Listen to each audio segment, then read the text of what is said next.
За бүгдэнд нь арай мөн төргий. Тэгэхээр Монгол улс хэдийгээр нэгдсэн төсөвтэй нэгдсэн Монгол улс гэж хэлж ярьдаг боловч Монгол улсын нийт хүн амын 50% хамарсан одоо Улаанбаатар хот буюу агаарын бохирдол, хөрсний бохирдол, төгжрөл, утаа, за мөн одоо стресс одоо олон улсын одоо энэ нягтралтай хотуудын тоонд ордог. Гэтэл нөгөө талдаа хүн амын 50% энэ одоо дэлгэсэн тэрлэг шиг Монгол гэж асар том газар нутагт 21 аймаг түүний заана сум сойронгууд оршдог. Тийм учраас энэ нөхцөл байдлууд нэг хуулийн эрх зүйн асуудлаар хэрэгжүүлэхэд маш хэцүү байдаг. Энийг та ер нь юу гэж харддаг вэ гэсэн асуултыг нэгдүгээр асуух гэсэн. За хоёрт нь ардчилсан намын 2024 оны мөрийн хөтөлбөрийн зөнхлөх хэсэг болсон хот байгуулалт, барилга, орон сууцуулалтын чиглэлээр оюун эрдэнэ засгийн газар буюу одоо миний ажиллаж байсан засгийн газарт маш том байр суурь эзэлж орсоо. Үүнд юу гэж өгөх гэхээр одоо 150 мянган айлын орон сууц гэж ардчилсан намын мөрийн хөтөлбөрт орсон.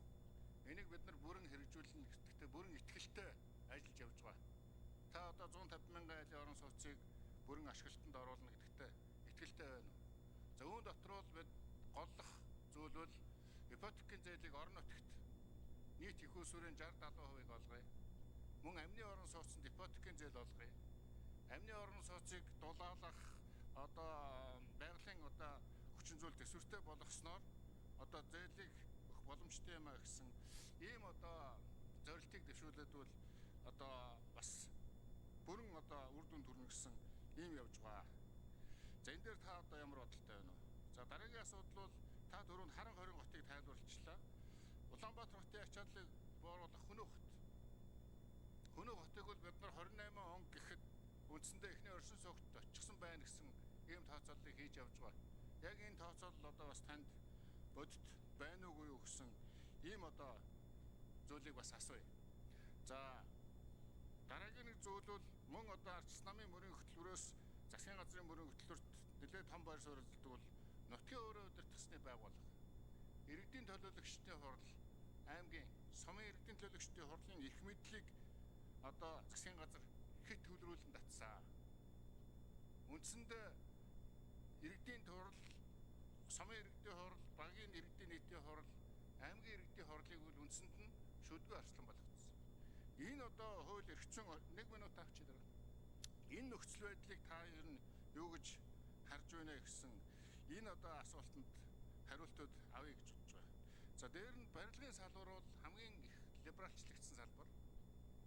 Тэгээ одоо нөхцөл байдлууд юу гэхээр бидний хийж чадсан зүйл бол эхний ээлжинд одоо гав гинжнээс нь маш олон хууль дүрм, журам одоо өдөө төдөө одоо алуун газрын хаалга татдаг зүйлийг бол болиулж үндсэндээ 5-7 хоногт барилгын салбарын одоо тусгай зөвшөөрлийг бол шууд одоо каск машинаас авах боломжийг бүрдүүлсэн. Энийний цаана бол асар их авилгал, хээл хавхуул буурсан, шат дамжлага буурсан гэж ингэж үзэж байгаа.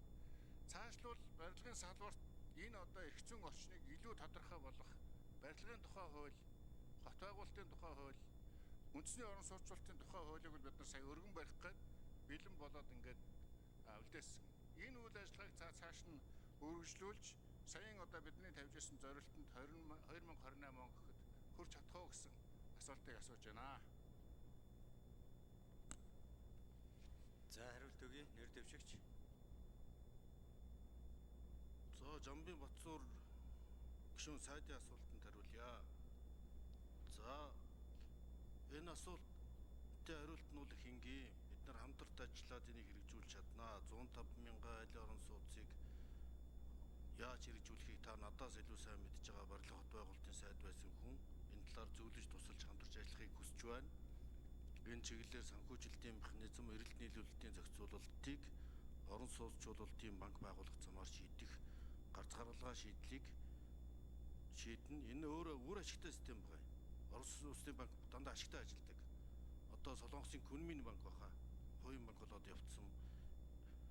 Тэгэхээр энэ нутгийн өөрөө удирдах байгууллагын эрх мэдлийг хөтөлбөрүүлж орон нутгийн хөгжилд саад учруулах биш. Орон нутагт одоо ипотекийн зээлийн 18.9% нь олгодож явахад хүн амын хөдөө орон нутагт амьдарч штэ.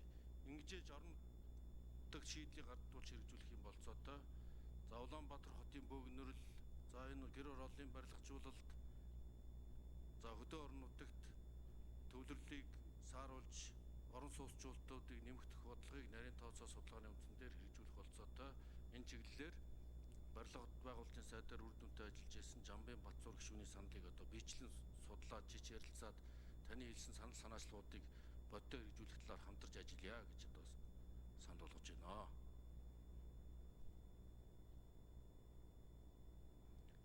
За дагуулад Хүннээ хоттой холбоотой асуултанд гүйцэж хариулъя. 1 минут нэмжигэй. За хар хорин хотч төр, Дагуул хот, Хүннээ хотч төр энэ Төв аймгийн гэгчдийн сонгоцны буудалд дагсан дэд бүтцийн шийдэл бол ер нь бүгд л санхүүжилт их үүсвэртэй л болгож байгаа шүү дээ. Ийм ч орон сууцны банк байгуулах ер нь барилгажуулалтын банк л гэсэн үг шүү дээ. Талаасаа бол танай салбарын банк гэсэн. Энэ бүхэн бол ер нь эцсийн дөндөө нөгөө мөнгө санхүү их үүсвэрлэл байвал, за тэгээд төлөвлөлт зөв байвал, эрэлт нийлүүлэлтийг зохицуулж ивэл шинэ хот байгуулах зайлшгүй шаардлага дагаад Улаанбаатарын төвлөрөл саарах энэ улам боломжууд ирэх болцоотой. Тийм учраас би бас танаас илүү яаж мэдэх вэ? Та одоо харин надаас асуухаас за илүү зөвлөж энэ талаар одоо мэдээлэл өгвөл сайн байна. Би энэ бүхнийг бас мэдээд судалсан танаас салбарыг мэдж байгаа юм яг одоогоор бас алга байна. За Жамбын Батцуур гишүүн тодруулжсоё. Чи одоо хамгийн гол нь оюун эрдэнэ засгийн газар буюу бидний ажиллаж байгаа засгийн газарт бол 3 намын мөрийн хөтлөөр одоо засгийн газрын мөрийн хөтлөөр, үйл ажиллагааны хөтлөөр бол батлагдсан. Тэнд одоо энэ орон сууц барилгын асуудлууд, за мөн хот байгуулалтын асуудлууд бол нэлээд өргөн одоо бааз суур бийг бол одоо эзэлж байгаа.